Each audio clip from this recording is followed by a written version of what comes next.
So, you've just finished your sightseeing tour of Edinburgh, Scotland, or Scotland. It lasted just under an hour, and you're hungry for more.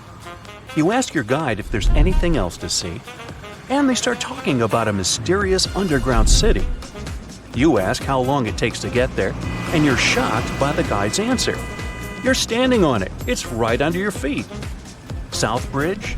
But you were just there and didn't notice a giant arrow pointing down. So this is where the mystery starts. The story begins in the mid-1700s. The Scottish capital wasn't as big as it is today. Only 60,000 people lived around Edinburgh Castle. All of them were packed inside medieval walls, and they say today's cities are overpopulated. Get a load of the living conditions back then. The buildings were tall, so there was little natural light. Some houses had 14 stories. Cows walked the narrow winding streets and left stock. Things were so bad that the famous English writer Daniel Defoe noted, "I believe that in no city in the world so many people have so little room." Yep, that's the guy who wrote Robinson Crusoe. Well, something just had to be done. The solution was to build 2 long bridges to the north and to the south of the city. The names they gave the bridges were more descriptive than colorful. The bridge to the north was completed first.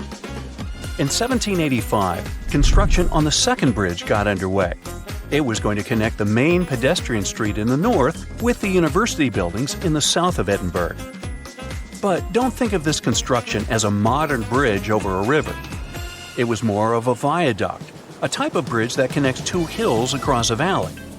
The word viaduct comes from Latin, as Romans were pioneers in building these structures.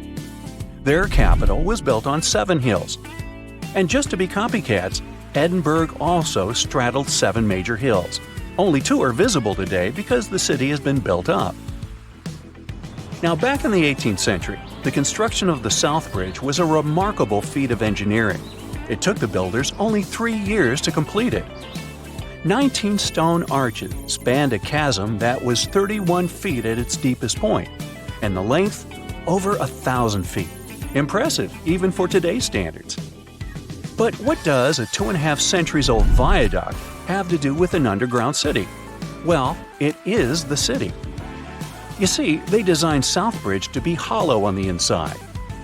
As you walk along this street today, there is actually a huge human-made cave beneath your feet.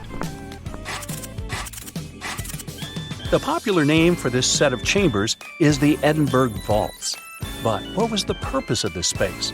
And is there something or someone there now? Well, let's take it one step at a time. The builder's original intention was for these vaults to serve as merchant shops. At first, it worked out fine. Merchants used a total of 120 vaults as shops and warehouses. There were workshops, cobblers, and taverns.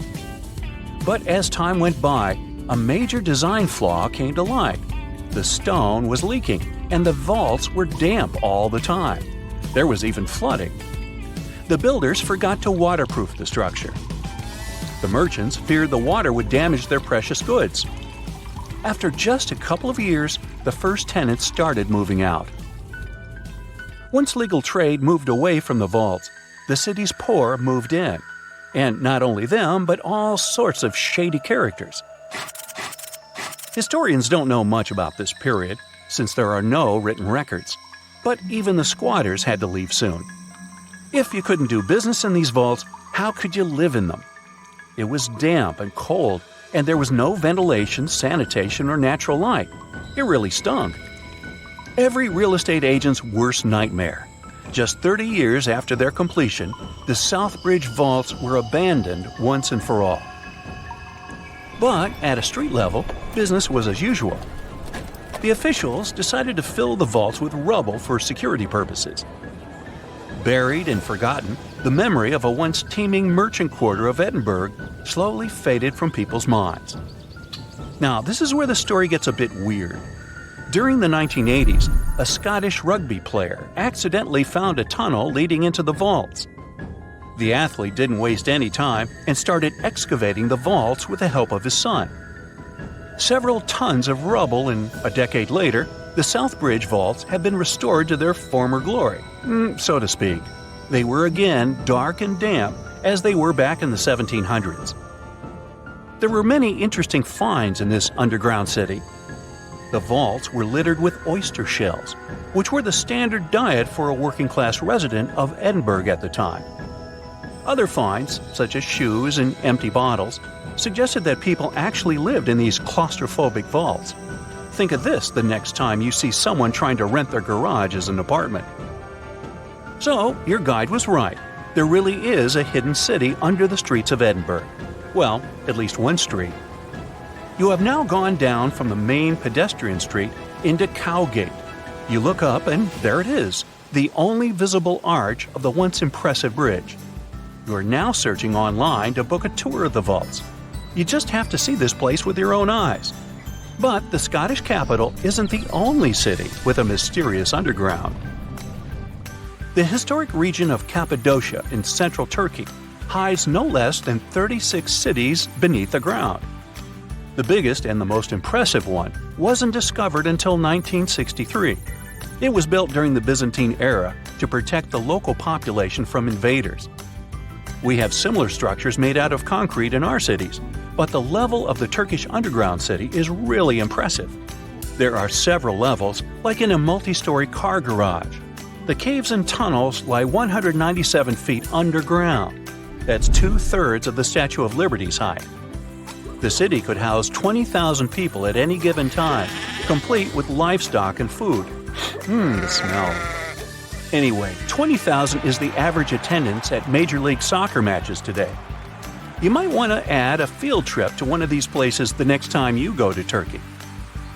Most of these cities in Cappadocia can be found in rural areas. Makes sense, right? After all, they were dug out as hiding places. But in Europe, there is one city whose underground labyrinth resembles the vaults of Edinburgh. You've probably heard of Pilsen in the Czech Republic.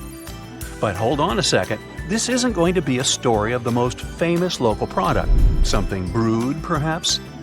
It's the story of a medieval city that survived underneath the streets of Pilsen. Water wells, cellars, and passageways stretch for more than 12 miles. Merchants and craftspeople used Pilsen's historical underground for storage. Water, food, ice, you name it. The waterworks are pretty impressive. Historians estimate that 360 wells are located under Pilsen's historical town center. In times of instability, the passageways served as safe havens for the locals. They definitely didn't go thirsty down there. Today, most tourists visit these mysterious underground cities. But in Canada, there's one where people live and work. The construction of Montreal's underground city began in 1962. The initial idea was to shelter traffic. That's a nice way to say that city officials were building a metro station. The idea caught on and the project expanded. Now, it's a real-life urban maze hidden under the downtown area. Need a place to stay? There are hotels down there. Want to grab a bite? Step into one of the underground restaurants. Multiple shops, a library, cinemas, the list is long. There are even residential complexes. But how can people live under the ground? Simple. Although the city itself lies beneath the earth, the access points are at ground level. You can enter the 20-mile-long tunnel network at more than 120 places. Oh, that's another place down under. Oops, sorry, Australia. Why is Australia so strangely empty? Why haven't we discovered so much of the ocean? Is our planet a perfect sphere? And was the Earth once more purple than green? I bet you didn't know these facts about our planet. So let's find it all out. Australia is really massive. To make it easy to understand its size, it's nearly as large as the entirety of Europe. Home to around 26 million people, Australia is among the countries with the least population per area. It's ranked only 55th for the highest population in the world, while it has the 6th largest land area. Why is so much of it empty? A good guess would be the many dangerous animals hiding behind every rock. At least this is enough for me to avoid Australia. But there's one specific reason to explain this. The dryness of Australia ensures that 85% of the population lives within 30 miles of the coast. and 80% of them live along the eastern side, where rainfall is more common. But although there is an overall lack of rainfall, only 20% of Australia is unlivable desert, and only 40% is considered not habitable by human standards. The water consumption is actually higher than their average rainfall each year, but there is a further ancient water source hidden way below, which can support a much larger population. It's one of the largest underground freshwater resources in the world, the Great Artesian Basin. It covers a staggering 656,000 square miles, which is 1/5 the size of Australia. It holds enough water to cover the Earth under a 1.5 feet deep layer of water. Or, more usefully, it could provide enough water for thirsty Australians over the next 1,500 years. Only 6.5% of Australia has soil suitable for farming, so this doesn't seem like a huge amount. But in case you forgot, Australia is big, and this small percentage is about the size of France. With this massive area available for farming, Australia has more than enough to feed its population, with a further 70% of agriculture products that are exported overseas. So, with plenty of land, food, and water, why are the population figures so low? A very slow migration process is the reason. First, only people from the United Kingdom lived there.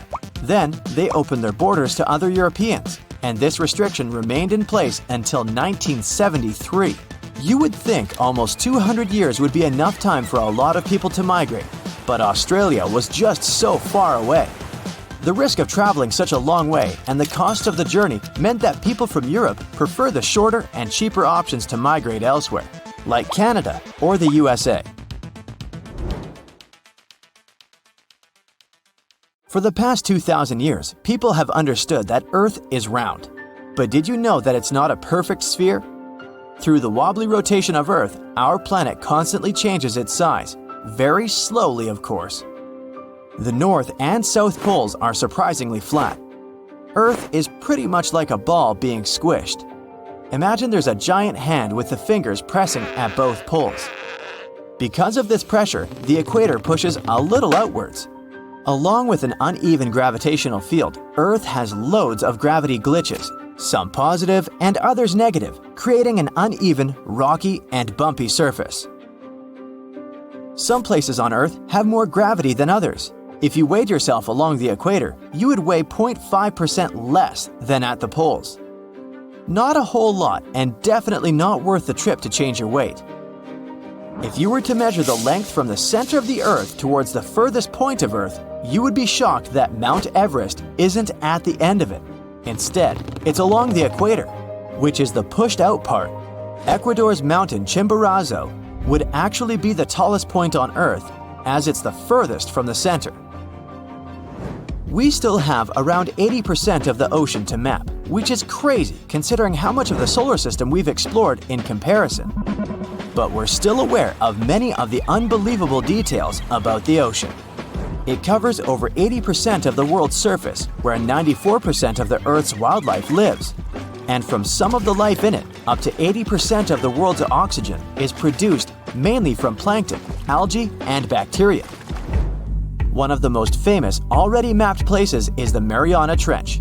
It's the deepest point on Earth, as low as almost 7 miles deep. That's a huge, 5 times the length of the Grand Canyon, and deeper than Mount Everest is tall.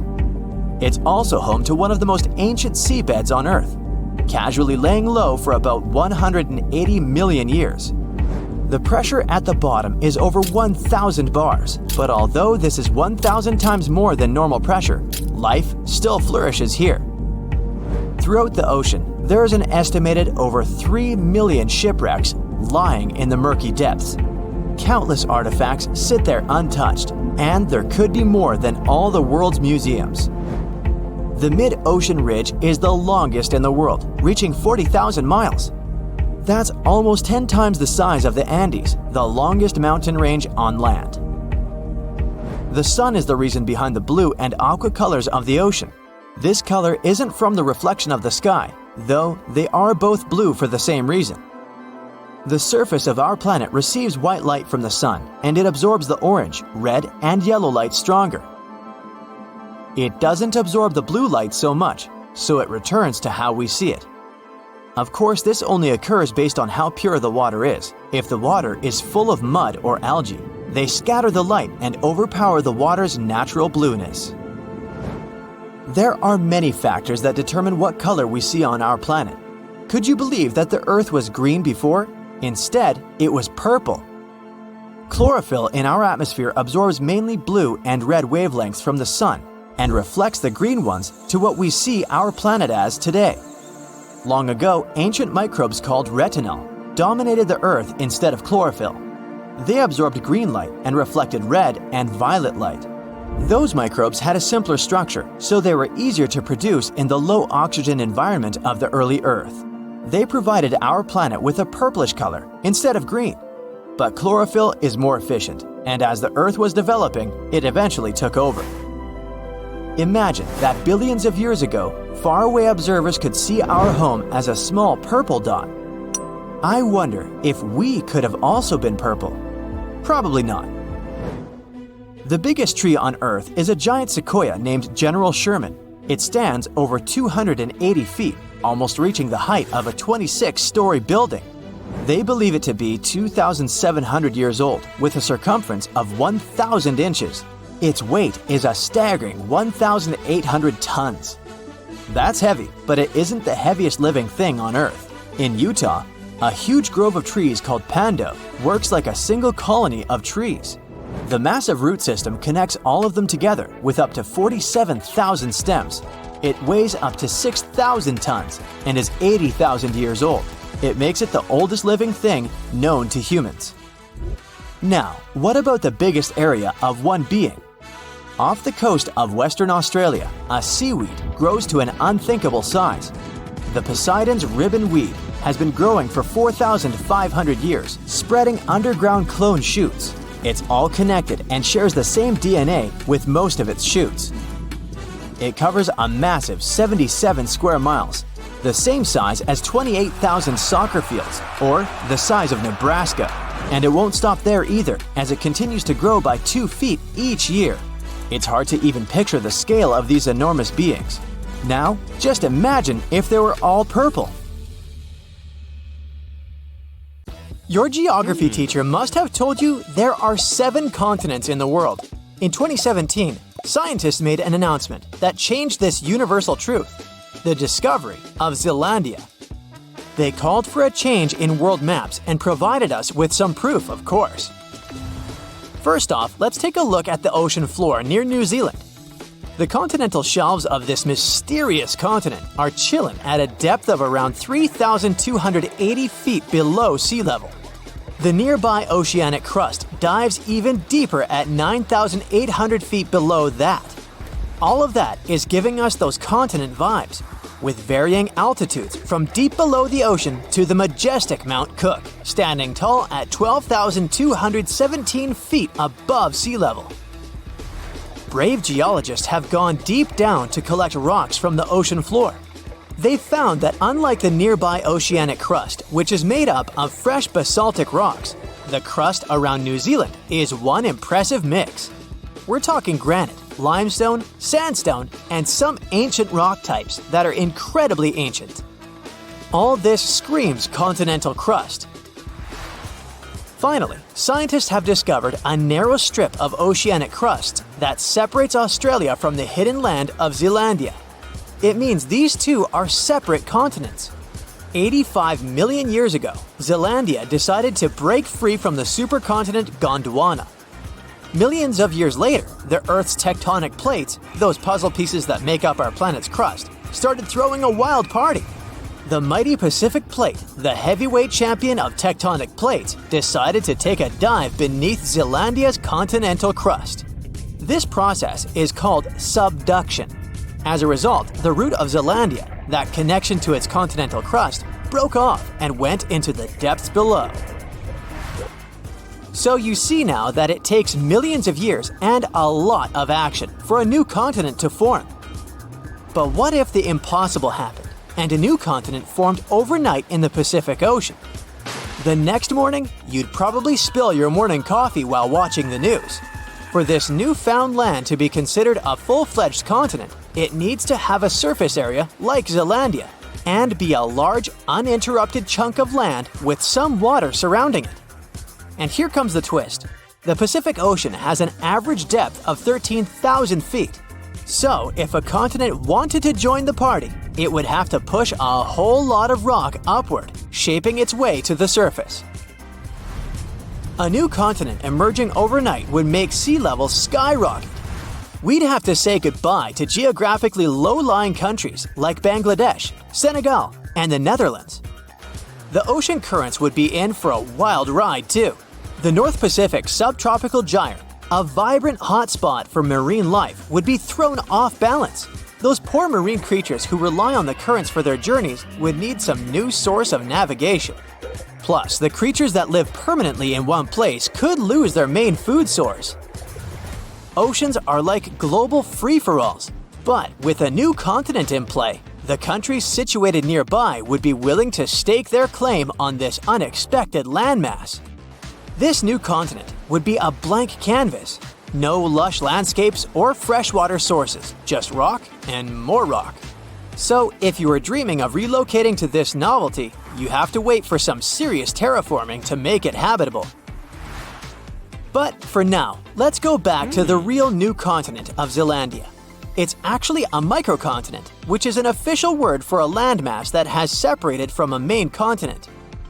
In our case, it was Antarctica and then Australia. You could say Zealandia is a bit shy, with only up to 7% of its size peaking above the water's surface. But it's nearly 70% as large as Australia in total and proudly boasts of two major islands we know and love as New Zealand, the North Island and the South Island. Plus, there are many smaller islets. The largest islands have glaciers, like the famous Tasman Glacier on the South Island. Thanks to some glacial action in the past, Zealandia can show off its fjords and valleys.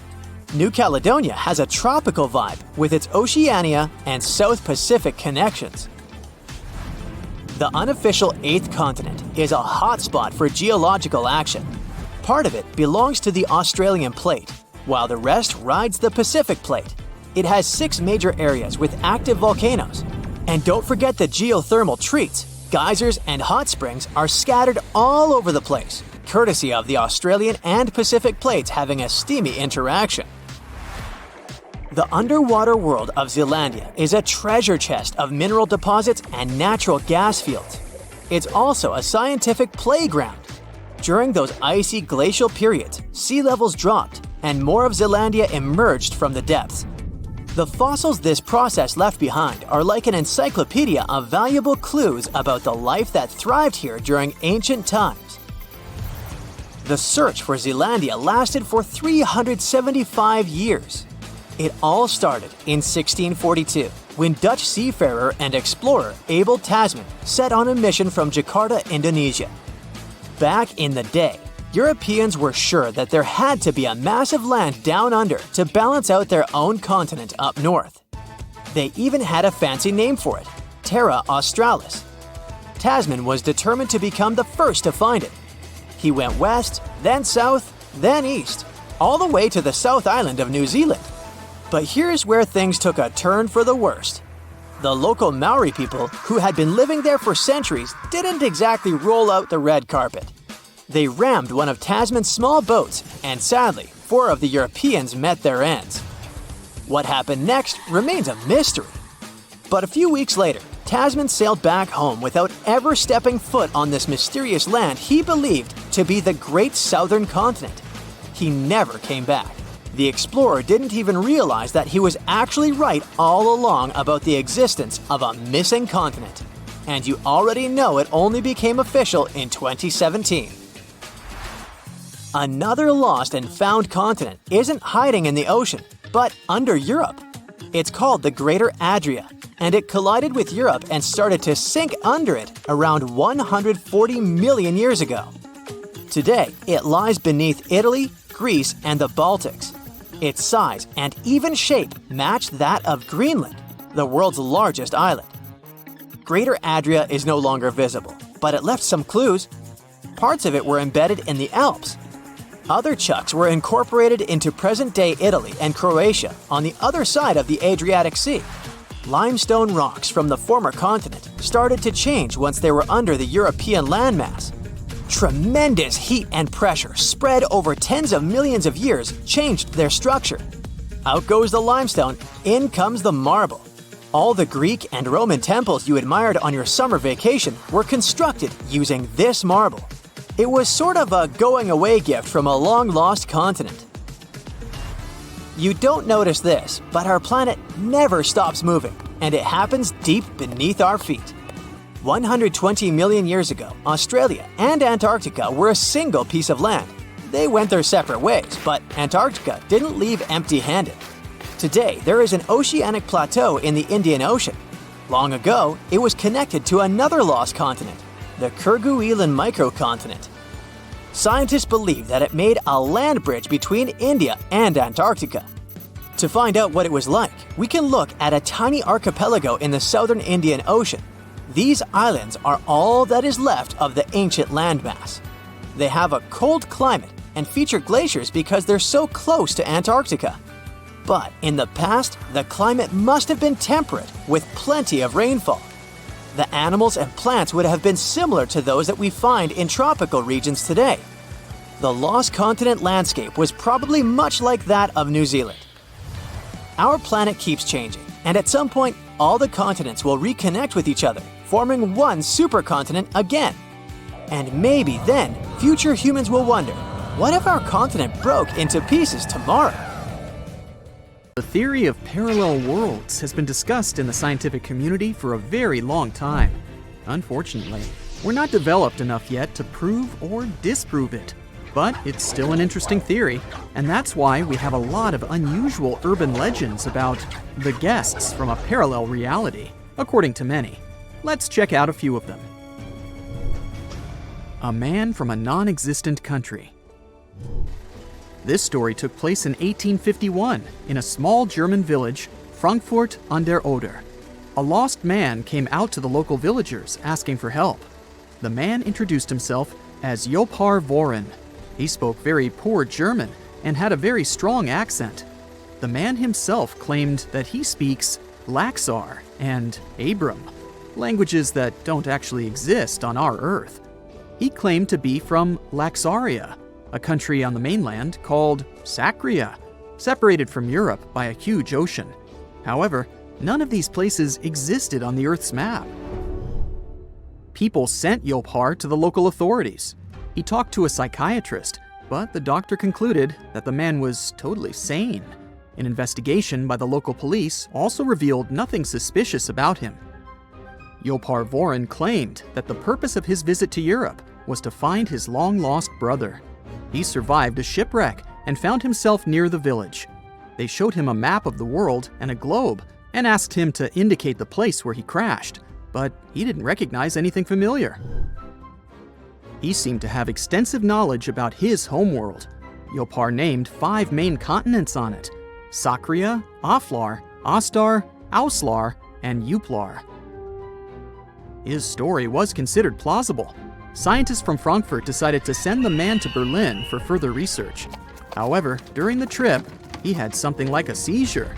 The man suddenly jumped out of the carriage and disappeared into the surrounding forest. Despite a long and thorough search, no traces of Jopar were found. He seemed to have disappeared as mysteriously as he had appeared. Inspector Leboeuf, who was assigned to escort him to Berlin, thought this man could be a being from another world, and that he had returned from where he had come from. Lady on Highway 167. This incident happened on October 20th, 1969. It was first reported in 1988 in the magazine Strange. The article tells about 2 men, LC and his business partner, Charlie. The names are fictitious. One afternoon, LC and Charlie were driving along Highway 167 in southwest Louisiana. Discussing work, they drove toward the oil center of Lafayette. The highway was empty at first, but then the men noticed a very old and very slow car ahead. The men started discussing this mysterious car. Such cars hadn't been produced for several decades, but this one looked quite new. The men thought it was thanks to the owner's care and admired it. They slowed down to get a better look at the car. LC noticed a bright orange sign on it that said 1940. They saw a driver. It was a young woman in old-fashioned clothes, a hat with a long feather and a fur coat, even though it was warm outside. There was a child next to her, also dressed in a warm coat and a hat. LC and Charlie wanted to talk to her, but then they noticed the expression on her face. The woman was looking around in panic, almost on the verge of crying. LC called out to her and asked if she needed help. She nodded, and he gestured for her to park on the side of the road. But when the men also parked, they suddenly noticed that the woman's car had disappeared. They looked around the highway in shock.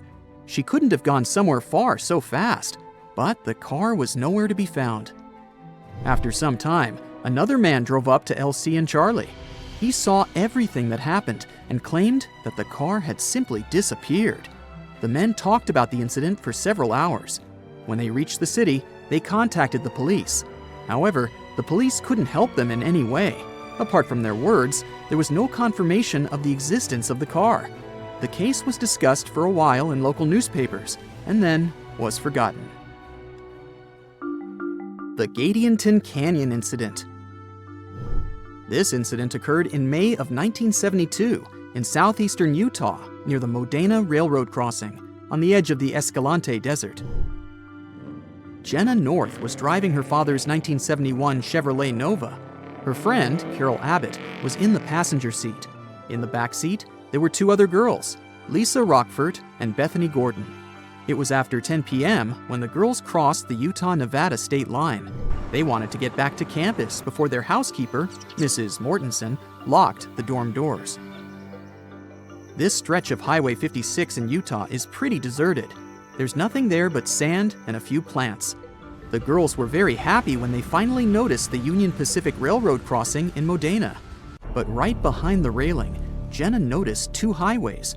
One went into the desert, and the other to Gadianton Canyon. The girls decided to take the road to the canyon. They thought it would be a shortcut to campus. The other girls were chatting with each other when Jenna noticed that they were no longer driving on asphalt, but on white cement. "Watch out!" suddenly shouted one of the girls.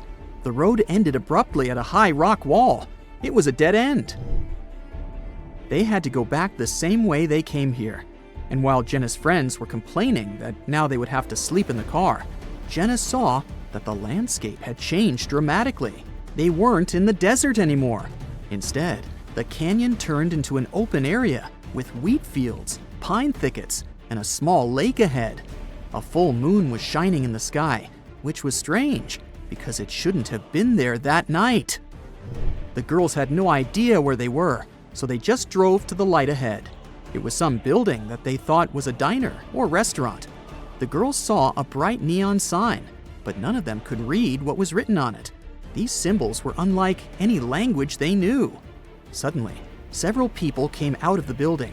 They seemed shocked and frightened by Jenna's Chevrolet. They waved their hands and shouted something, but the girls didn't understand them. Lisa decided to ask the men for directions. She stuck her head out of the window and immediately let out a terrifying scream. "Get out of here!" she shouted to Jenna. The Chevrolet sped away from the building. Bright headlights illuminated their car from behind. They were being chased by a few vehicles. These vehicles were egg-shaped, had 3 wheels, and made a buzzing sound.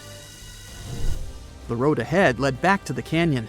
Jenna didn't have time to slow down and crashed right into it. The vehicles had disappeared, together with an unfamiliar landscape.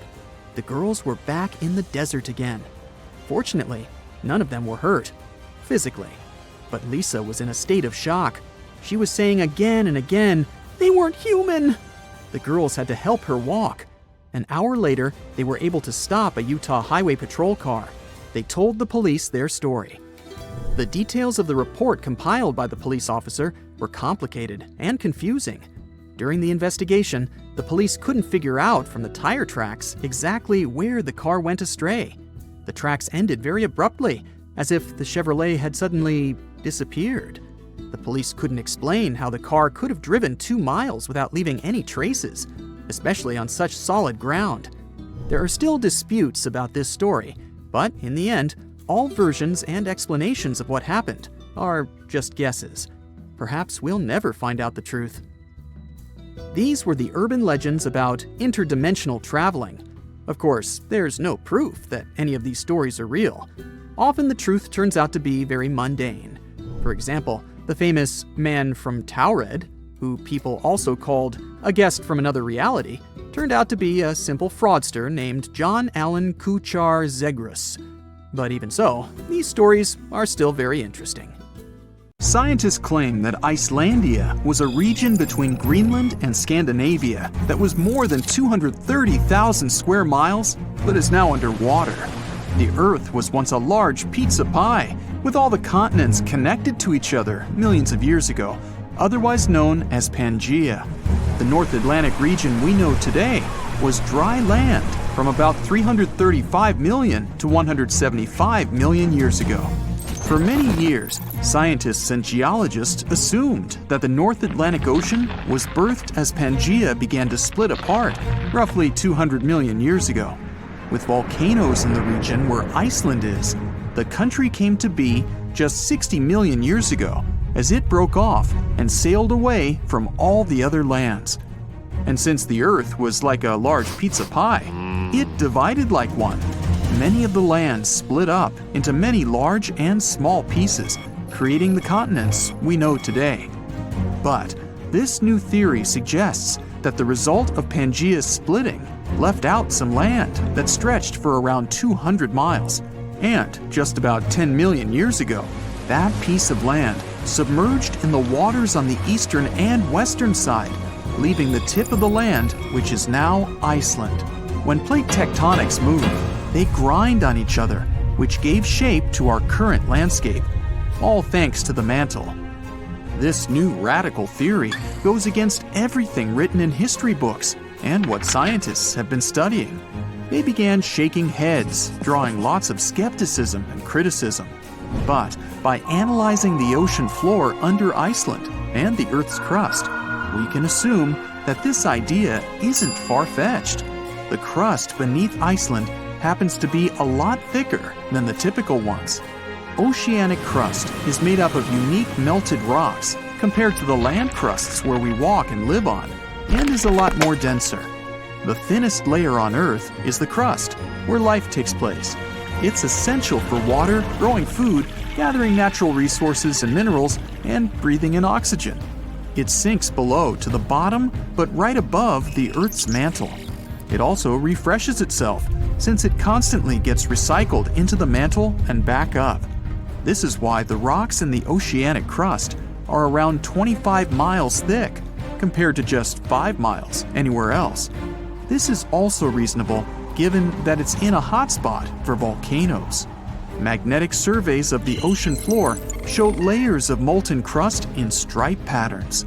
Also, given the fact that the Earth's magnetic field changed its polarity over millions of years, it played a role in shaping the foundation of our landscape. But there isn't any concrete evidence to prove this new theory just yet. One of the first steps is to start digging the ocean floor near Iceland. Zircon is a very sturdy mineral that can last for billions of years despite erosion in the Earth's crust. By taking samples and studying them, researchers can estimate the geological age of the continents. This will make sure the crust is oceanic, which is thicker, or continental, which is the regular crust we walk on. This isn't an overnight project and would come with a hefty cost. Another way is to do seismic surveys that can measure echoes conducted on research ships. Drilling holes miles deep in the crust can also help with the research. But this would cost more than studying the zircon minerals. Some fossilized plants unique to both Scandinavia and Greenland might prove that Icelandia was once on the surface and possibly scattered with trees. It wasn't a cold land as it is today, so it may have had forests. But scientists still haven't found fossil evidence of animals common in both lands to suggest anything. But maybe time will tell. The theory goes deeper, which suggests that there was a greater Icelandia. With Iceland, Ireland, Britain, Scandinavia, and Greenland all in one microcontinent, it could be a destination of winter enthusiasts and great for skiing. It could be possible to connect Canada to Greater Icelandia by train over the ocean, which would open up the economy even more. Iceland is around 40,000 square miles, which is already quite big. And if the Greater Icelandia was present today, then Europe would be a completely different continent. Many theories are circulating about other possible hidden microcontinents around the world. Scientists aren't certain of the possibility of Icelandia's existence, but if all the studies conducted were done correctly, then the theory could change everything we know about Iceland and the North Atlantic Ocean. And this could pave the way for other sunken microcontinents around the world. Another theory out there is that New Zealand was the tip of a lost subcontinent, even bigger than Icelandia, called Zealandia. Studies show that it's separated from the supercontinent Gondwana between 79 to 83 million years ago. Scientists claim that it's the thinnest and youngest continent discovered underwater. Craton is a core rock that acts as the main foundation for most continents. It's at least 1 billion years old, but the continental crust that makes up Zealandia is just half of that, which makes it quite young. That means some Craton is missing, even though it holds some leftovers of older rocks and parts of the mantle. They're estimated to be as old as 2.7 billion years old. Scientists did some studies on the zircon crystals from New Zealand and found out that they're as old as 1.3 billion years old. The rest of the continents are more than 3 billion years old. Scientists studied the composition of the rocks in the bottom of the ocean around New Zealand. They're made up of silica and granite, which are found in continental crusts. The ocean floors mainly have magnesium and iron-rich rocks. They're also thicker and higher than regular ocean crusts around it. They conducted some studies and collected magnetic and topographic data to see the link between the Tasman and Coral Seas in the Cato Trough region. This is the narrow strip between Zealandia and Australia. Satellite data tracked tiny faults in the Earth's gravity to map out the crust of the ocean floor surrounding the area. They saw the mass that makes up Zealandia quite visible and almost the size of Australia. Even though the signs are there, this doesn't prove anything.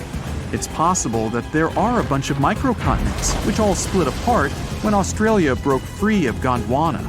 Back then, the supercontinent was made up of South America, Antarctica, Australia, Zealandia, Arabia, and the Indian subcontinent.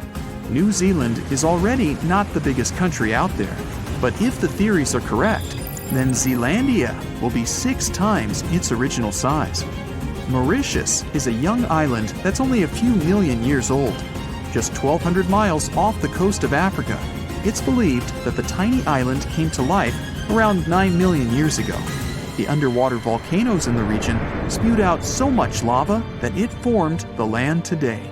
But scientists found zircon rocks that are more than 3 billion years old. It may also be part of a continent submerged underwater called Mauritia, which is just a quarter of the size of Madagascar. The zircons they found were embedded in solid rocks and not just in the sand, which may rule out that they just washed up on shore from another continent. Some scientists are still not convinced. They suggest that discovering rocks that stand out from the other typical ones brought by an eruption could skew the scientific community to this theory. But just like how Icelandia could be part of Greater Icelandia, Mauritia was once called Rodinia, which consisted of India and Madagascar. Theories suggest that Mauritia was covered in water when India broke away from Madagascar, something like 85 million years ago. Imagine this. When you're wandering around London, you're actually walking over hundreds of miles of tunnels, passageways, and abandoned subway stations. Yeah, there's a whole world down there, underground. What's actually hidden there? Let's try to find out. We didn't even know about this giant network of underground tunnels and passages until recently. People could only guess that there was something underground. It wasn't until 1980 that journalist Duncan Campbell managed to sneak into this underground world. He was able to find a small portal there. Campbell only had a bicycle, a flashlight, and a camera. Together with his friends, he later called the Moles, he went to explore the mysterious undercity of London. And what they saw was astonishing. A giant, complex system. Ghost subway stations, post channels, secret tunnels, and much more. A city under a city. What's more interesting, no one truly knows what really is there. The history of this underground network is so great that nobody actually has its full map. But today, we're going to take a look at some places we know about.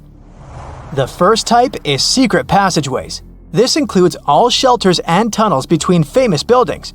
For example, the passages leading from Buckingham and Westminster palaces. There are also more than 30 bunkers and tunnels scattered throughout the city. Each of these bunkers can accommodate hundreds of people. Many of these passages were created in the 20th century or even earlier. There are also those that date back to the times of the Industrial Revolution. They're all very old and honestly look truly creepy. The second type is postal passages. We know that the underground network is full of them. Unfortunately, we aren't sure about their exact locations.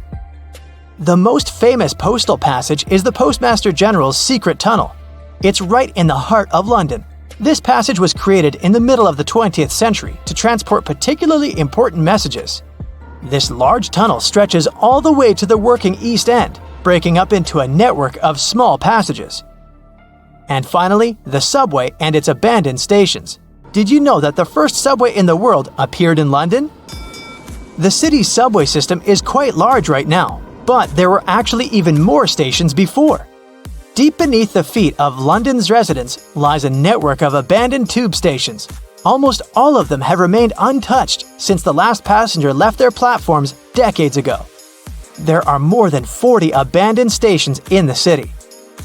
Let's talk about the most interesting and mysterious ones. London's Tube. This is a river tunnel which served as a test version for the engineers who built the first subway. It's located near the Tower of London. Once, it connected the northern and southern parts of the river. Now, these are just the remnants of the long-lost system. Only this small, round building recalls the times when people used it to get across the river. In the Victorian era, the population of London experienced a big boom. Of course, the authorities needed to do something about this. It took a few decades to fill the city with tons of bridges, different means of transport, and trains. And then, engineer Peter Barlow came up with the idea of creating a whole network of tunnels that would transport people under the city. At first, people were terrified. So much money for such a crazy idea. But we already know the end of this story. The construction of the tunnel was completed in less than a year, and in February 1870 it carried its first passengers. After a lot of criticism, fear, and improvements, in the end, the first full-fledged subway station was created. It closed around 150 years ago. The fate of the station was sealed when they built Tower Bridge right next to it, which sounds better, a walk in the fresh air over the bridge, or a paid trip through a dark, cramped tunnel. Of course, the Tower subway had to be closed down. Down Street Station was closed just 25 years after its opening. First of all, there were other, more convenient stations nearby. And secondly, the locals were rich and could afford more expensive means of transport. However, Down Street wasn't out of service for long. It came in handy again in 1939. The platform was bricked up, and the station was secretly transformed into the headquarters of the Executive Committee of the railway. Since many railroad tracks were damaged, this committee organized all underground movements. The committee hosted Winston Churchill himself, and a little later, they even built the rooms there for the cabinet ministers. Churchill affectionately called this place a barn, but since then, Down Street hasn't been used anymore. It's still empty to this very day, and the station has, to put it mildly, a creepy look. Aldwych. This station has a ridiculous backstory. Despite the fact that it was basically useless, it somehow lasted for about 80 years, and people almost never went there because there were more convenient alternatives nearby. But it's actually a good thing that they didn't close it for so long. Thanks to this, Aldwych Station saved the most valuable treasures of England. Here, people once hid the most precious works of art and relics. For example, the world-famous Elgin marbles. In the 60s, the station started working only during rush hours on weekdays, and in 1994 it was mercifully spared from suffering, simply because they didn't want to spend extra money to replace the elevators here. Now, this station is often used for filming many famous British TV series. You can also check it out during the tour of Hidden London. Clapham South. Yes, technically it's not an abandoned station, but few people know that once it served as living quarters for new arrivals to Britain. There were beds and wash basins for them. It was quite noisy as people heard passing trains all the time, so it couldn't be called the most comfortable accommodation. Those who stayed there paid 6 shillings 6 pence a day, which is equivalent to 33 pence today. They still haven't taken down the signs for medical aid points and an improvised canteen. You can still see them during the tour to this station. Brompton Road. The Piccadilly line is downright full of abandoned tube stations. This station suffered the same fate as Down Street. It was simply too close to its neighbors and was doomed to be deserted from the very beginning. In 1926, the authorities closed Brompton Road for 5 months, and less than 10 years after this, they closed it completely. In the middle of the 20th century, this station started to be used again, just like Down Street. During times of emergency, this place could serve as an underground bunker with the command post on the upper floors and the elevators turning into operating rooms. This station is a relic. These tunnels have witnessed important events in British history. York Road. The Piccadilly line again. What a lucky line! York Road closed in 1932. On the same day that the section of the line from Finsbury Park to Arnos Grove opened. The number of passengers plummeted, and for about a couple of years, there was a debate about whether to leave the station open. As a result, it was decided to close it. It's a pity because the station was truly beautiful. Just look at these wonderful oxblood tiles. Even now, York Road has a rather pleasant appearance. But there's still a chance that one day we'll see the rebirth of York Road. This city area is currently under reconstruction. If more people settled there, the station could be reopened again. What a great world of underground London. Who could have known that they have a whole web of structures below that hold so much history? It's a pity that the passages are closed. It would be very interesting to see all of this, but also pretty scary. This is the London Underground Mosquito. Hank Marvin, pleasure to meet ya. To come across this buzzing little bloke in person, you'll need to travel to London and specifically head down into the subway. Chocker down here, isn't it? Because among 3,000 species of mosquitoes in the world, you'll only find this guy in the London subway. Not buzzing above ground near the stations, but down in the system. This mosquito is one of those rare cases when a unique species evolves in one particular place. They built the system back in the 1860s. It's the oldest subway in the world, mind you, and any mosquitoes that happened to be down there got shut off from the rest of the world. Save for the entrances and exits at stations, the subway system is a pretty sealed environment. The mosquitoes got trapped and evolved right there. And if you're annoyed by all mosquitoes in general, get this, the London Underground species is even bitier than others. While above-ground mosquitoes mostly feed on birds and grab a bite from you when given the rare chance, this one really likes to go for people.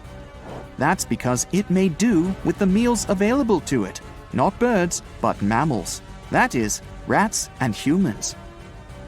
It's also unique in that it doesn't need blood to lay eggs like other mosquitoes and doesn't hibernate in the winter, so expect to swat at them year-round. Also a result of their being secluded to this underground tunnel system, no obvious seasonal temperature changes down there. This London type is so unique that it can't even crossbreed with other mosquito species. But beware, this species could be on the move. Infestations of particularly bitey mosquito populations have popped up in subway systems and sewers around the world, from Melbourne to New York. So let's head across the pond and meet another bug that lives only in the big city. of over 1 billion ants running through the streets of Manhattan, scientists spotted a unique reddish-brown variety. That's about 120 ants for every person living in New York. These insects don't fit into any of the 13,000 ant species known to science. They're unique and only live in Manhattan between 63rd and 76th Streets. Scientists don't know how long these so-called Manhattans have evolved in isolation. They arrived in the US on ships from Europe and were cut off from the rest of the city's infrastructure. One thing's for sure, the species thrives on fast food, especially corn syrup. Because of its carbon-rich diet, the Manhattan was able to perfectly adapt to the dry, warm weather of the concrete jungle. Both ants and mosquitoes lived with dinosaurs. But don't get too excited about cloning a T-Rex by taking blood from a fossilized mosquito. We'll leave that myth to Hollywood plots. DNA is an incredibly fragile molecule. It breaks down quickly. So you'll need a mostly fresh sample from a recently departed dino. Chances are, we can't bring the dinosaurs back. But no need to. Dinosaurs live among us today. Everybody thinks an asteroid wiped out all the dinos 65 million years ago, but it didn't. Some survived and evolved into creatures you see every single day. Birds. In fact, the closest living relative to the mighty T-Rex is the chicken. Tarantulas in the wild keep tiny frogs as pets. Well, they don't feed them or take them for walks, but they do let the little froggies hang around with them. It's a win-win relationship. The frog gets a big hairy bodyguard from things that want to eat it, and the tarantula gets a protector for its nest. These tiny frogs feed on ants that try to eat the spider's eggs.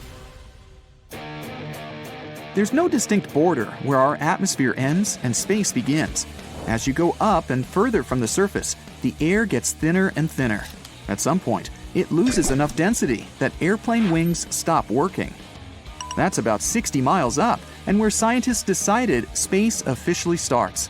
Yes, the cosmos is just an hour's drive away. The photoreceptors in your eyes are so sensitive, they can project an image when it's not even there. Ever stared at a bright light, moved your eyes to something else in the room, and you can still see the shape of that light bulb floating before your eyes? That's your eyes continuing to send visual information to your brain. A healthy human eye can see a candlelight up to 30 miles away. The Mariana Trench, the deepest known place on this planet that could fit Mount Everest with room to spare, goes only 6 miles down. The leaf slug eats so much algae, their body absorbs a part of the plant cells, chloroplasts, that let these little guys actually photosynthesize. Basically, this sea slug is part animal and part plant. When you dream, the props come from those older parts of the human mind that refer more to genetic memory than to your own personal ones. Smartphones and cars came into our lives in relatively recent times, and our cave people brains haven't gotten used to them enough. That's why you hardly ever see tech in your dreams. Okay, say you're one of the lucky few who's used a phone in their dream. Did you struggle to read or write a text?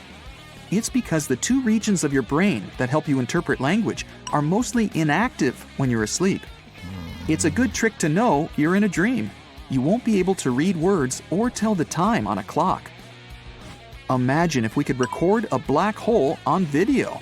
Watch it pull in and consume any matter that gets too close, even light itself. Oh, spaghettification. Now take this recording and play it backwards. This is what a theoretical white hole should be. The black hole's pushing away and matter spewing counterpart. If you've seen videos of whales surfacing, you'll notice they spray water from their blowholes. Only they don't. Whales are mammals like you and me. They breathe air. That's why they come to the surface.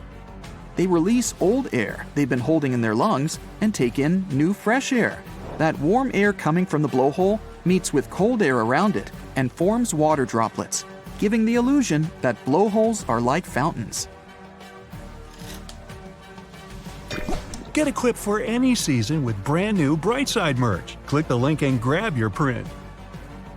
You can tell a whale's type by looking at its blowhole. If it has two nostril-looking holes, it's a baleen whale, the kind with teeth that look more like toothbrush bristles. One blowhole means it's a toothed whale, which includes dolphins and orcas. The mighty megalodon was over half the length of a blue whale, the largest creature that's ever lived in all of Earth's history. Scientists did a computer calculation of a meg's bite force and came up with something like 18 tons per square inch. That's over 10 times stronger than a great white shark's and enough to crush whale bones like a grape. Thanks to cell regeneration, you replace your skin entirely every month, your blood every 4 months, your liver 500 days, and you make yourself a whole new skeleton every 10 years.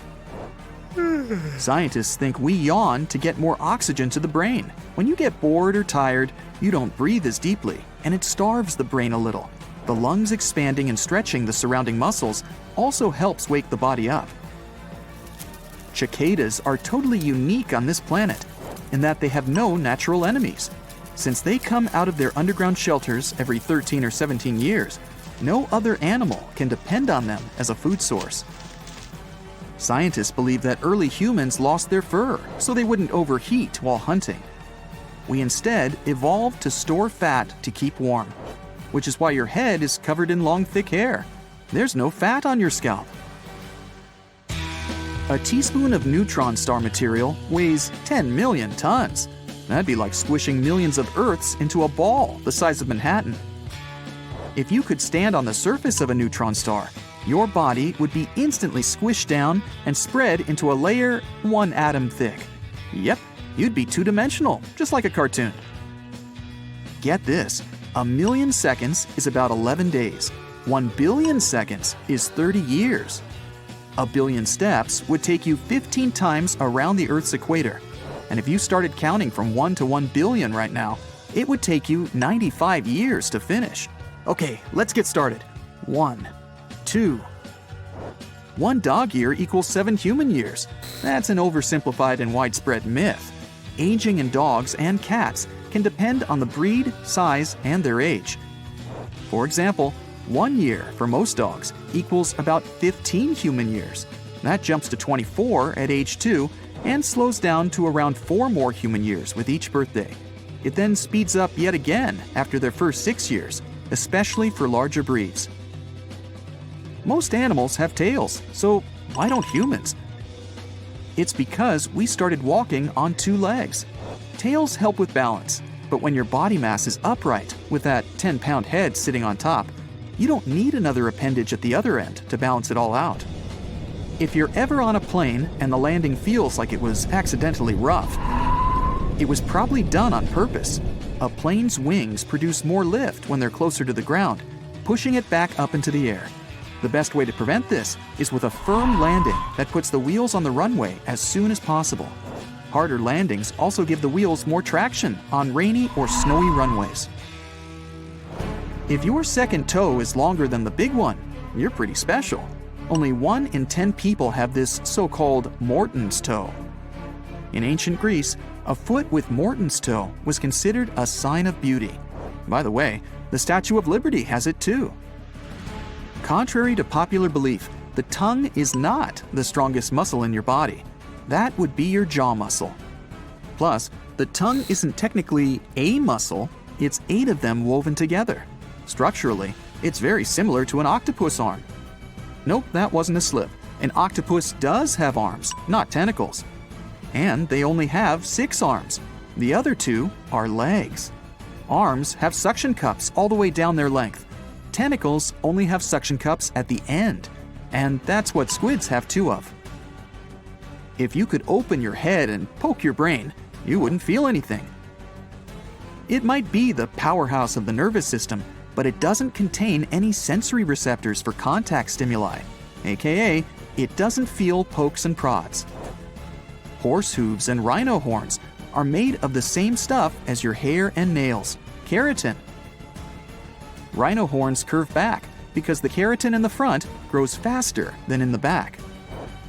One of the oldest tips out there is to run from a crocodile in zigzags, since it's hard for the animal to turn around quickly and follow you.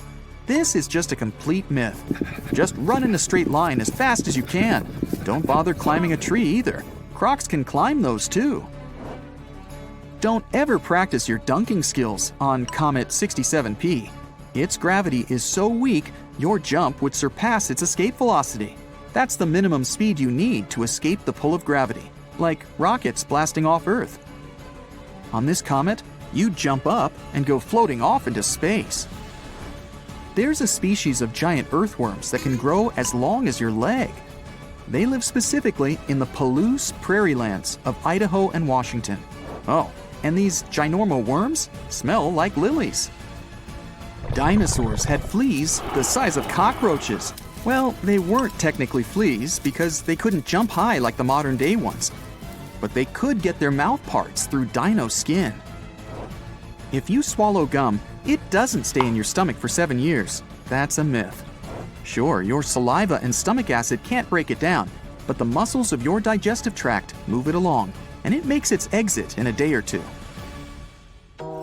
Mosquitoes can live perfectly fine on flower nectar instead of your blood, and it's only the females that bite humans, and they do it because they need a protein found in blood to produce eggs. The largest flower in the world also happens to be the stinkiest. With a bloom about 3 feet across and weighing roughly 15 pounds, the corpse lily smells like rotting meat. Sharks are the only fish that can blink with both eyes, but it's not to clean or hydrate them. They blink to protect their eyes while biting into their lunch. The average cumulus cloud, that's the big poofy kind, weighs just over 1 million pounds. That's the weight of about 100 fully grown elephants floating above your head on a cloudy day. If you shout in space, nobody will hear you. It's because there are no molecules in the vacuum of space for the sound waves to travel through. Dark and light look way more contrasted on the moon. On our planet, the atmosphere diffuses sunlight, so objects remain a little illuminated in the shadows. The moon has a next to nothing super thin atmosphere, so shadows are blacker. But when there's light, it shines on the moon much stronger because of its reflective dust. We went to the moon before wheels were added on suitcases. That second giant leap for our species happened a couple years later. The light stars emit is constant and steady. The Earth's atmosphere interferes and makes it look as if they're twinkling when they're not at all. Information moves along nerves at about 200 miles per hour, getting from one place to another in a matter of milliseconds. That's why you jerk your hand back so fast when you accidentally touch that hot pizza pan. Electrical sockets look different around the world, but they all have one thing in common, at least 2 holes. It's because electricity must flow through a circuit, or a kind of circle. The current flows from your breaker box to the hot hole on the right, passes through the appliance, say your hairdryer or lamp, and then comes back to the neutral left hole. A blue whale's heart is the size of a golf cart and can weigh 400 pounds. Your heart weighs 10 ounces. That makes a blue whale's heart 640 times larger than a human's. But the one with the biggest heart compared to body size amongst all animals, it's your loyal, loving dog. People getting their picture taken during Victorian times said prunes instead of cheese. Shaping the mouth this way apparently gave them a nobler look. Plus, it could take 15 to 30 minutes just to take one photo. Imagine holding a smile for that long. Cleopatra lived closer to the release of the first iPhone than to the building of the Great Pyramids. When the first dinosaur fossils were discovered in the 1670s, people had no idea what they were. Their best guess, the bones belonged to an extinct species of giant humans. Fossils also show that 40 million years ago, penguins were the size of a kangaroo. The world's largest waterfall is underwater. This is the Denmark Strait Cataract, where cold, denser water from the Nordic seas flows under warm water from the Irminger Sea. Along the way, it falls 11,500 feet over an underwater ridge. That's more than 3 times the height of the tallest waterfall on land. Australia is wider than the moon. Check the numbers. The land down under is almost 2,500 miles across. The moon, a little over 2,100. It took Rubik's Cube creator Erno Rubik 1 month to solve the cube after he created it in the early 70s. The world record today is 3.47 seconds. Lightning is 4 times hotter than the sun. A single bolt can toast over 100,000 slices of bread. Pineapples have a digestive enzyme in them, so when you eat a pineapple, it eats a little bit of you too. That's why it burns a little in your mouth when you bite into one. No worries though, your stomach will always come out the winner in this match. Disposable chopsticks are connected at the top, so you know they haven't been used before. You're supposed to break that connected top off and lay your used chopsticks on it so they don't touch the table.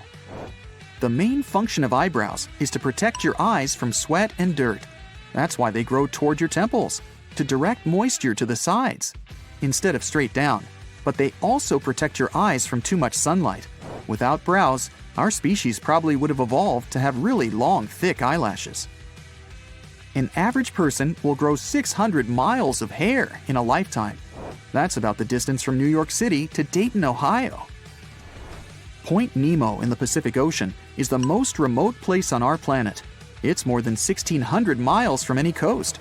If you traveled there, you'd be much closer to astronauts on the International Space Station than to any human on Earth. The ISS orbits just 250 miles above the surface. Watching paint dry is a profession. You sit in a chair in front of a freshly painted wall, and, well, you get it. Your job is to track how the paint texture changes, where it cracks, and give a detailed report based on your thrilling observations.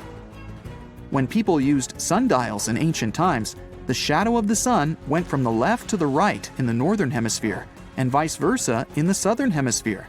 The first mechanical clocks were invented in the north, so they go with what we now know as clockwise. If it had been in the south, the directions could have been switched today.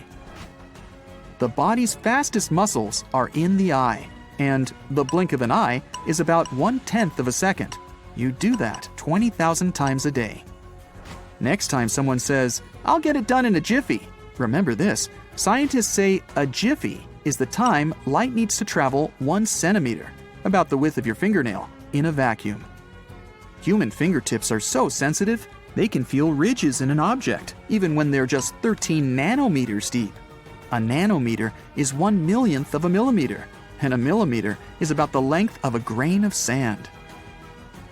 In 1992, a cargo ship lost a crate with 28,000 rubber duckies in the North Pacific. These toys still appear on coasts around the world, even over in the Atlantic. Imagine discovering an ancient city without leaving the comfort of your home. In 1963, a man in the Nevşehir province of Turkey did exactly that. He was renovating his house.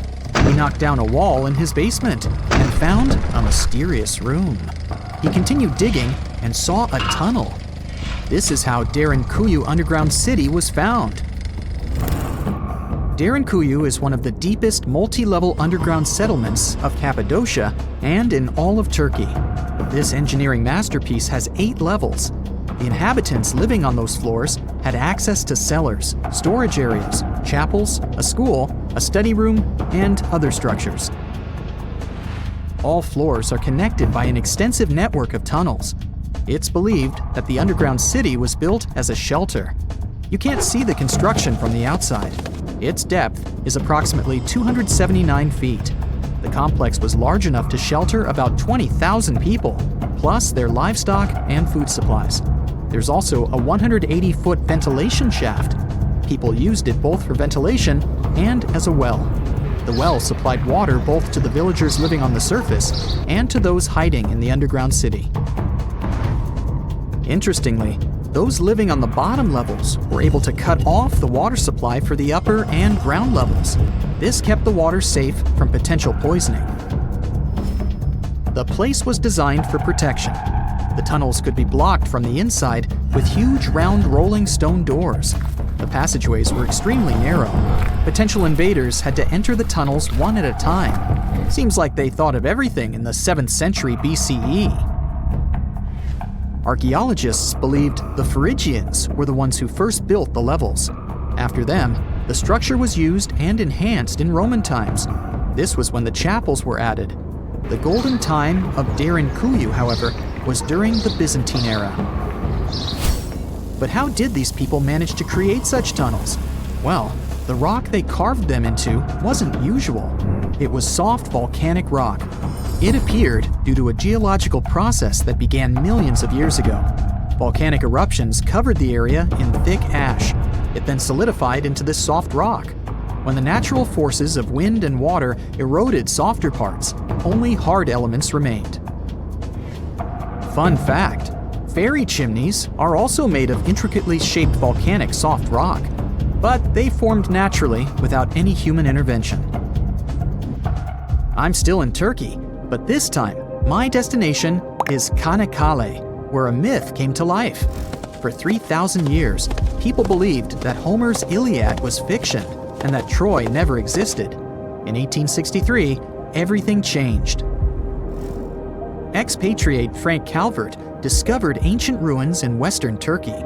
He was convinced they belonged to the ancient city of Troy. Heinrich Schliemann examined this area in 1868.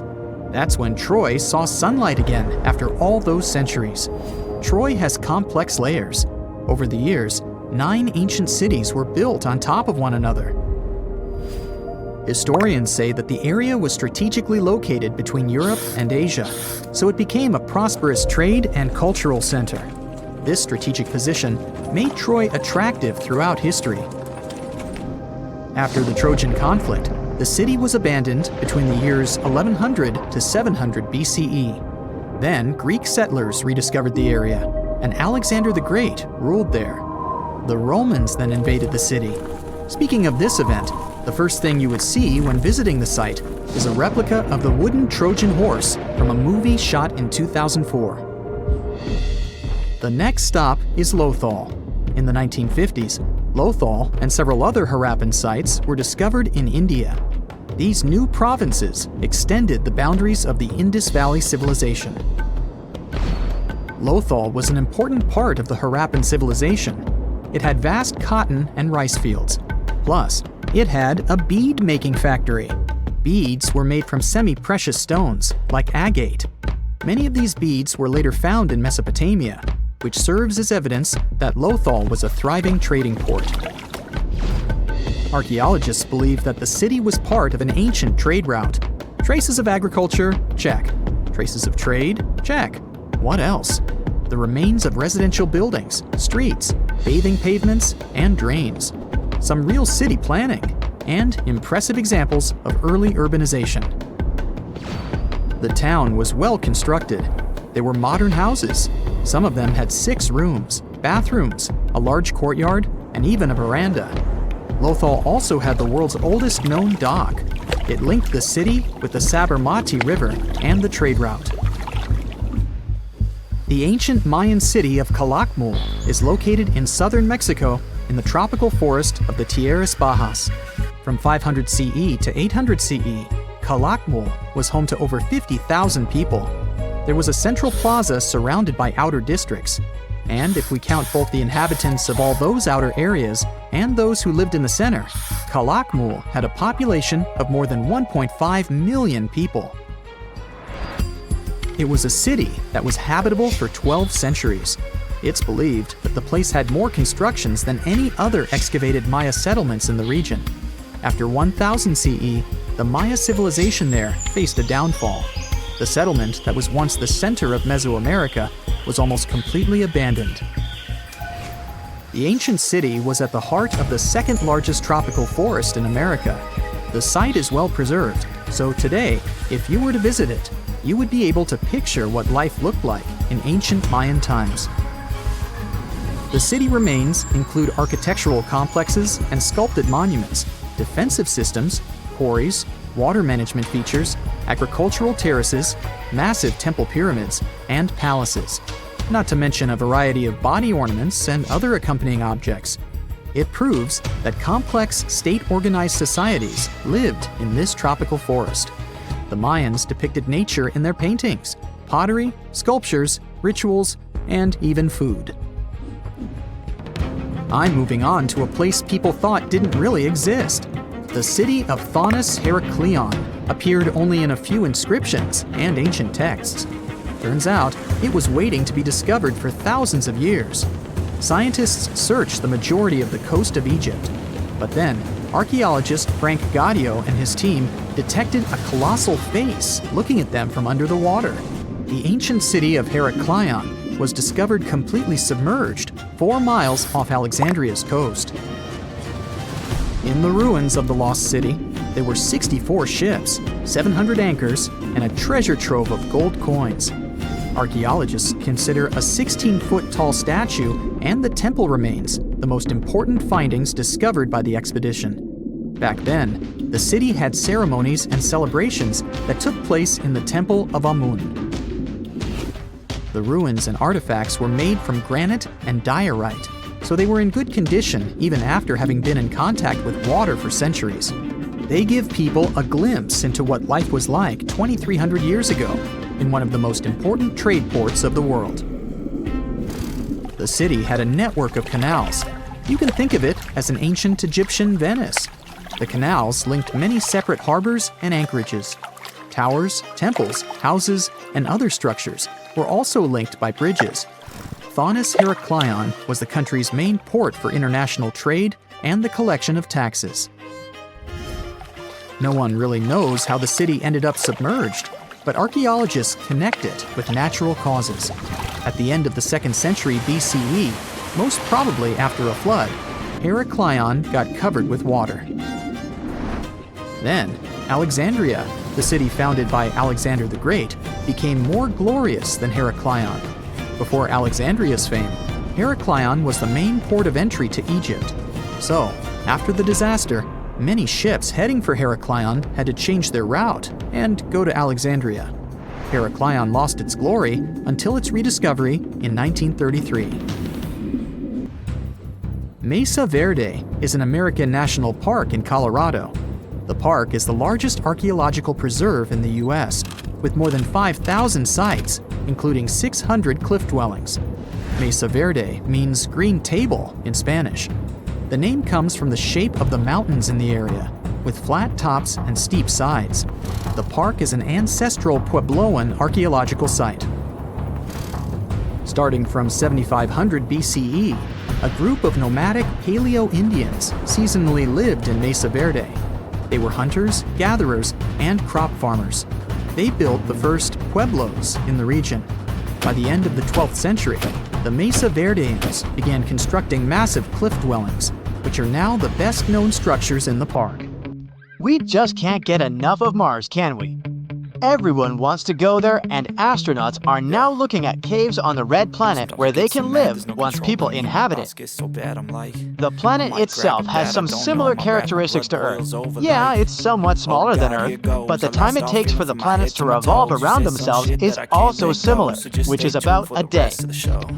On paper, Mars might seem like a good idea given some similarities to Earth, but there are some factors we need to pay attention to before we consider stepping foot there. The temperature. Mars might look like a scorching hot planet like a freakishly large Sahara Desert, but quite the opposite. It's really cold. Mars has a reputation for being a freezing, desolate, endless land that happens to have the largest mountain in our solar system thus far. So, within those mountains, astronauts and scientists are considering whether naturally built caves are the answer to our survival. Caves won't be the worst thing we live in, considering our ancestors used to dwell in caves in communities. Logically, it's the best place to stay dry during a storm and keep warm. It's the best place for protection against predators like giant birds, elephants, and saber-toothed cats. We even had our first art shows in caves with evidence of cave art dated thousands of years ago. Caves are a good idea, and they can also help us save a lot of money when establishing a colony on Mars. Rather than building a fresh structure in the middle of an open plain, the cave structure will help and influence the architecture, potentially saving lots and lots of money. Going to Mars will be expensive. It's already expensive sending people to the moon and launching a rocket into space. So, we have to consider the logistics. Another thing to look out for is caves in the ground that are not necessarily stuck on mountains. Scientists believe that most potential places for humans to thrive are caves. These spaces are large enough to host large populations. So far, they identified 9 caves as large as football fields. So what would life look like if we lived in caves on Mars? For one thing, sunlight would be hard to access. By the time we reach Mars, we would have the best technology to maximize our lifespan in a hostile environment, which means withstanding the harsh sun rays of Mars. Most likely, we would dig through the caves further underground where oxygen would be pumped for everyone to breathe. People can walk around casually, thinking they're on Earth, and to exit the caves, you would need to wear a special suit. These cave colonies would have dormitories for people to live in and special spaces for colony meetings, entertainment, grocery markets, schools, and other places that are needed to sustain a colony. There would also be indoor farms to grow crops and raise livestock. A team of experts mapped out what some of the dwellings will look like on Mars. And just like on Earth, we will have apartments for young professionals, family homes, and luxury mansions. Some of the dwelling units would be placed on the surface and not in caves. One of the key elements of the design and architecture is how to build it around the natural light to brighten up the homes. Another element is how to deflect radiation and cosmic rays. Because Mars has such a thin atmosphere, sun rays and other hazardous objects easily enter Mars. The dwelling units also have to be sturdy to protect them from severe dust storms and extreme cold temperatures. Some of the living pods or dwelling units that are for couples or singles would have tunnels leading to a shared workspace and garden.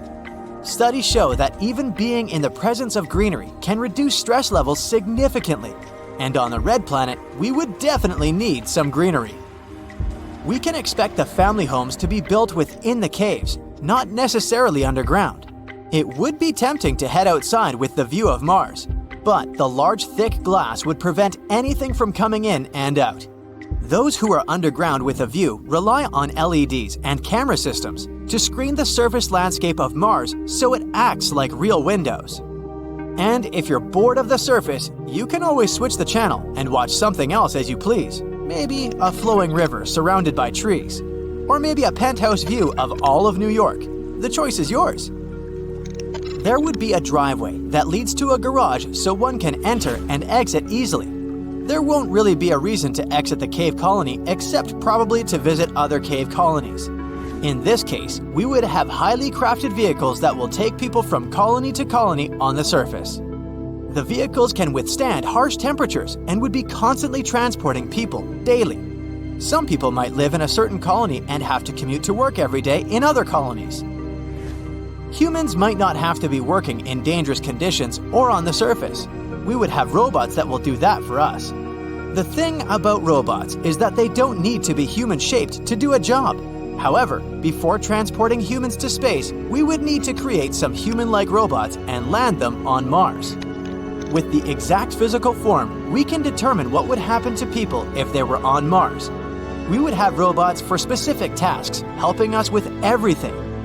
Let's not forget artificial intelligence plays a major role in monitoring the systems and updating the functionalities of the colony. It'll know when certain systems need fixing, adjusting, renewing, and changing. We also need people to keep an eye out for anything out of the ordinary, and also to make sure people are behaving and not breaking the law. Getting to Mars would be the earliest obstacle we will face. We've already launched some robots to explore the terrain and conduct some studies. At first, we would send robots to test the conditions and to build most of the infrastructure. To build a proper colony, we would have to send out young couples willing to dedicate their lives to the future and the future of their children. It won't be easy. In fact, there would be a variety of people with different professions and specializations to help establish the colony. People would have to work and establish a local economy. We would need scientists, doctors, farmers, teachers for the children, and engineers to maintain the structure. It will take time for the colony to reach a substantial size, but it's all part of the process. Even the spaceships would need to be large and sufficient to house thousands of people traveling from Earth. Of course, by then, most of the dwelling units would have been built, and people would have already picked out their houses, depending on if they were single or if they were about to start a family. Once the colony has the necessary professionals it needs, then come the other people who wish to start their life on Mars. People would need entertainment, so musicians would find a place in the colony. We can't expect everyone to go out on a nice sunny day to the beach, but perhaps one day, when the colony is large enough, there can be an artificial body of water with the same elements as the beach. Livestock animals would also be shipped from Earth to be raised on Mars, where they can populate for our nourishment. We can also bring most of the animals and establish a wildlife sanctuary for everyone to enjoy and for the animals to thrive. For now, humans are planning on reaching the Red Planet sooner than we think, and who knows, maybe you can be one of the first people to sign up and have your own little dwelling unit far away from Earth. There are many miles of undiscovered areas beneath the crust we can't even come close to. Scientists found what appears to be underground mountains buried inside the mantle. Our planet is divided into 3 layers: the crust, the mantle, and the core. The crust is where 8 billion people, trillions of trees, and millions of animals live and thrive. There are also different types of crust in the land and the ocean. The oceanic crust contains unique rocks and is denser than the land crust. We all see how the Earth is divided and color-coded to show the crust, mantle, and core in textbooks. But there are also special layers in between that not everyone talks about. The mantle is divided into the upper and lower part, which is the transition zone. Since the mantle acts as the geological recycling center, the plate tectonics don't only move side to side, but up and down. It's actually why all the volcanoes appeared. The magma spews out to the surface or even underwater, and then sinks back down and repeats. The transitions go down 250 miles and then 410 miles. And in this bottom layer, scientists keep discovering the hidden landscapes. The mountains in the mantle are more rugged and much larger than the ones on the crust. Scientists found a mountain range with peaks higher than Mount Everest. Some of them are as high as 600 miles. When the continents were still landlocked together, there may have been some hidden lands now underwater. Theories suggest that Iceland used to be part of a larger microcontinent, Icelandia, which connected present-day Iceland with Greenland and Scandinavia. The idea digs even deeper to a greater Icelandia, which includes Britain. But after the split, these bigger lands sunk with everything in it. There are also theories about New Zealand being part of Zealandia, a hidden microcontinent within the same region. So it could be that these mountains used to be part of old Earth that are underground over the billions of years of natural occurrences, but still it isn't very likely. One theory is that these underground mountain ranges could be leftover slabs of rock that descended from the surface to the transition zone from the moving of the tectonic plates. As they sink, the large pieces break down into smaller ones, and as they compile over the millions of years, they form what appears to be underground mountains. Since the mantle is the geologic recycling zone, it's likely that the rocks down there used to be part of the surface. They weren't large pieces of land that got hidden, just like dogs hide bones in the garden, but it takes way more time to hide mountains. Some parts of the mantle appear to be smooth, while others aren't so much. The parts that have a cluster of rocks could contain hidden elements in the underground mountains. The smoother parts don't have much seismic or volcanic activity, while the rough parts do. The best way to study those underground landscapes is to wait for an earthquake or a volcano eruption to happen. Seismologists can observe the Earth's interior with special scanners, just like doctors use ultrasound to examine a patient. They can even see minor details and not huge chunks of rocks. A strong enough earthquake can send shock waves to the Earth's interior, even through the core and back up to the surface. Depending on where they occur, seismologists can observe and study the intensity of the waves as they move back and forth.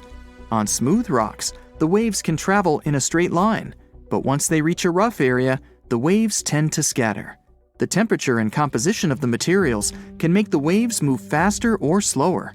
but this info isn't exactly accurate and won't contribute a lot to the actual data of the underground mountains. So, by analyzing the scattered waves on ships and utilizing the Earth's magnetic field, scientists can figure out everything they need to know. But these studies are only good enough to figure out the interior in today's state, not how the Earth changed over the past 4.5 billion years.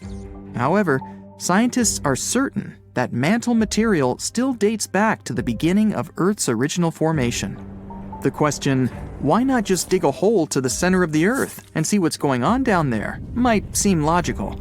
The deepest hole humans have dug so far is the Kola Deep borehole in the Russian Arctic that goes more than 40,000 feet deep. The locals claim they can actually hear screaming coming from below.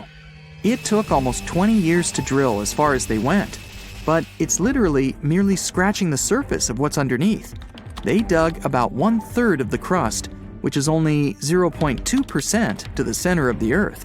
Getting there is beyond us, just like trying to reach the sun. No human can handle the amount of pressure down there.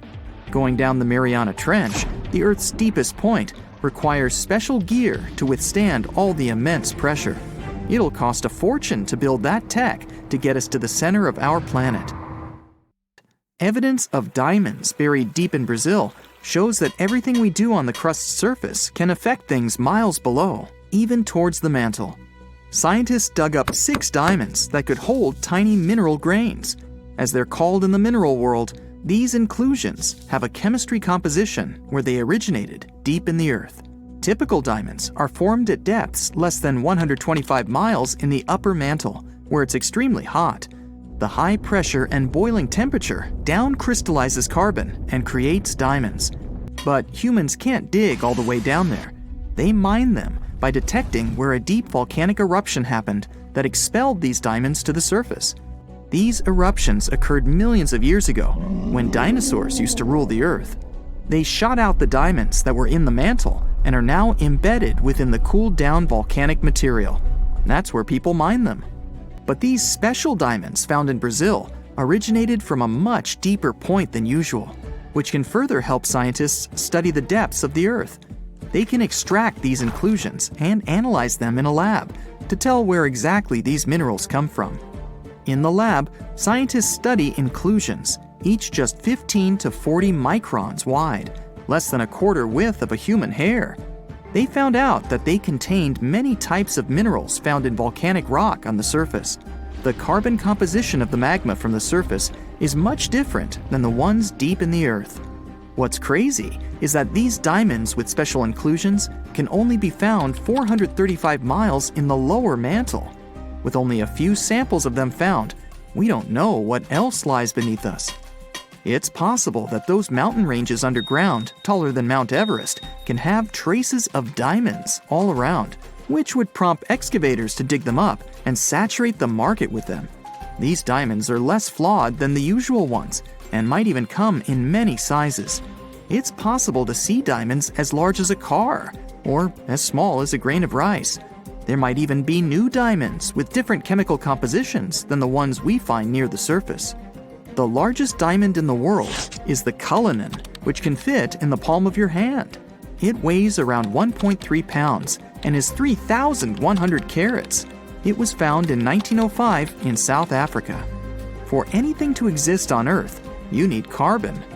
In a nutshell, the carbon cycle is when plants and algae release carbon dioxide into the atmosphere or dissolved in water through photosynthesis. It's converted into carbohydrates and stored as fat. Later on, carbon dioxide is released into the atmosphere through breathing, which the plants benefit from, and the cycle goes on. Scientists claim that there might even be a carbon cycle in Earth's interior. The oceanic crust has a lot of carbon sediment that could mix with the upper and lower mantle layer. But there still isn't enough evidence to support this.